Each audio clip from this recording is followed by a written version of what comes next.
Қайырлы күн қыздар, өзім 15 кило артық салмақтан арылдым.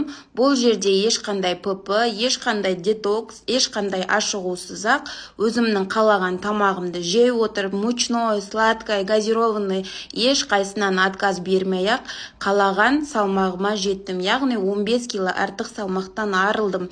Ешқандай бұл жерде дәрі ішпедім, қыздар. Күнделікті қалаған тамағымды жей отырып, өзімнің қалаған салмағыма жеттім.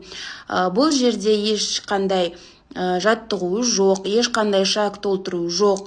Күнделікті өзіңіздің қалаған тамағыңызды жейсіздер. Қыздар, өздеріңізді бастарыңызды қатырып, арнайы ПП тамақ дайындап, жаттығу жасап, шаг толтыруым керек, сол кезде ғана салмақ тастаймын деп өздеріңізді қинаудың ешқандай қажеті жоқ. Күнделікті қалаған тамақтарыңызды жей отырып, салмақ тастай аласыздар. Қатысам десеңіздер, марафон басталады. Соған үлгеріп қалыңыздар.